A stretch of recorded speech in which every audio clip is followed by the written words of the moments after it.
on the red side this time, and Final Silencers will be on the blue side, or blue and purple if you still think of it like that, like I do. That is fair.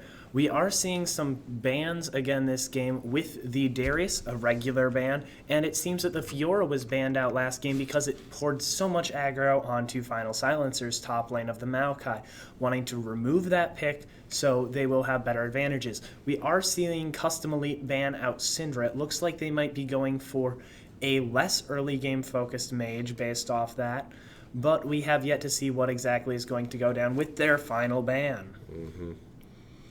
It'll be definitely very interesting. Picks and like the bans so far are looking very the same, much the same to last time around. Definitely trying to keep those same very powerful bursty characters away. And there comes that Ori actually getting banned out. Looks like they do not want to deal with an Ori this game. That might mean they are focusing less on teamfight, but at this point in the game, it is hard to say. We do see the Ivern early pick coming in for the jungle, assumably, as well as the Lucian ADC for Custom Elite. That was huge and very critical to their team success last game, and the fact that they scooped it up this game is going to be very potent for their team, especially if they can mimic the same bot lane with grabbing that Taric. But Nunu, actually. I wonder where they're going to be playing that, because he could be played in one of three spaces. Oh, no, they're just trolling. It's an Ari. Ari is assumably mid as usual, unless there is some very interesting stuff in the meta that I am not aware of. But overall, we do see a Veigar in for Final Silencers. Yeah. There are a few questions I have about this, because that Veigar seems to be their mid laner. Yeah. Now, he might be traded around, and there is the possibility that this could be a Veigar support. It is sometimes seen, and it does have a lot of potential, especially due to his E, which has very wide stuns. But the thing is, it is very limited in the fact that it is a very thin hitbox compared to other stun abilities. Absolutely, but the fact that you can cut people off or completely surround them by this stun wall does allow for a lot of potential, especially when you combine it with a Varus. If you can lock them inside this stun barrier, it will make it so much easier for Varus to land those skill shots that he needs to. However, I must say, though, that if this is a mid lane Veigar, the matchup does not go in his favor typically against an Ahri, unless he gets some huge snowballing potential where he can just one-shot the Ahri before it's a problem. That is absolutely correct. Ahri is actually one of those champions that can end up getting some MR early with that Abyssal Scepter and not reduce her own effectiveness, because it's such a potent aggressive item for someone that is a shorter mid-range mage such as Ahri, especially someone who shares a lot of traits with assassins in their burst potential. We are seeing a Leona that is locked in for the Custom Elite, and it seems they're also going back to that Zac that they had so much success on last game and was very potent at continuing the engages. And with the Leona, that's huge. Yeah, I do like that Custom Elite is choosing to pick the Leona over something, let's say, like a Taric. I feel like they were worried going into this, looking at the overall ranks of their teams and being like, okay, we're pretty similar. Let's take the safe pick of a Taric, something that could give us invulnerability. But this time they're definitely looking to make that Lucian go aggro right away off level 2. Absolutely. It seems that we are getting a Thresh as the official support, which means Veigar is likely mid with a Vladimir top. We still have yet to see the top pick from the Custom Elite, but it's going to definitely have to have a lot of gangplank. That is one of the best counters you could have against a Vladimir, who is very good at sustaining in lane.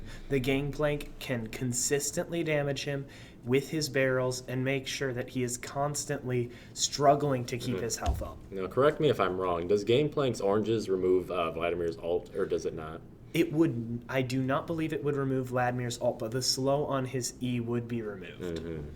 But Vladimir's ult does not count as a crowd control effect, so I am quite sure it would not end up being removed. Right.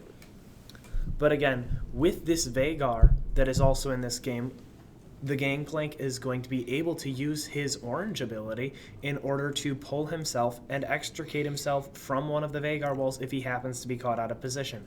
That, plus the massive engage you have from a Zac and Leona, able to land so much engage very consistently, especially with Zac's range.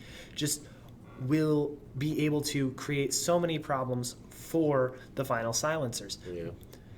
The final silencers here, I'm a bit worried about their early to mid game. They are picking a Vygar and Vladimir and Ivern and a Thresh. Thresh with that scaling armor, yes, he's going to have a lot of armor late game due to his passive, and Vygar with his stacking ability is going to have a lot of AP for his ult.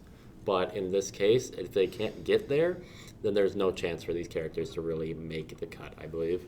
Absolutely. One thing to notice is that the team Final Silencers did notice the very heavy engage strat that Custom Elite is pulling, and they drafted people like Varus and Thresh, who are excellent at taking these engages and stopping them in their tracks and forcing the enemy team into positions where they can get these heavier tanks caught out and separated from their carries.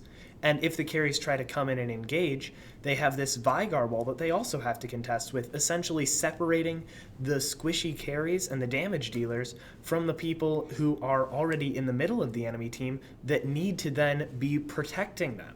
Mm-hmm.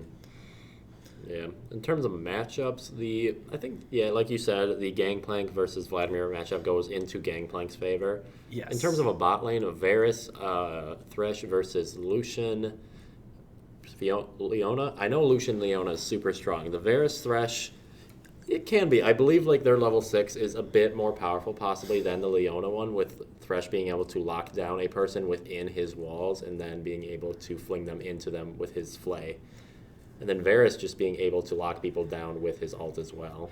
Absolutely, but both of these bot lanes get massive power spikes with their ults because Lucian is able to deal so much damage with his ult, especially if he hits his entire calling on the enemy, and Varus is able to start his chunk burst by getting so much percent health damage with these stacks that are given through his ult. It honestly will be a very interesting matchup. We're going to have to see the Thresh pulling off very solid counter engages. When Leona engages, we'll have to see him playing very well and flaying him off his AD carry and being able to stop the Lucian aggro by hitting those hooks. Otherwise, if Leona is permitted to hit the Varus, he will be locked out for too long of the fight, and Lucian will be able to take massive advantages. Mm-hmm, absolutely. Mid lane, though, in my opinion, that matchup leans in favor of the Ahri, especially early, because with Veigar's low ability to clear early in the game, Ahri will be able to quickly push him under tower and thus reduce his effectiveness at getting the farm he needs in order to scale into that late game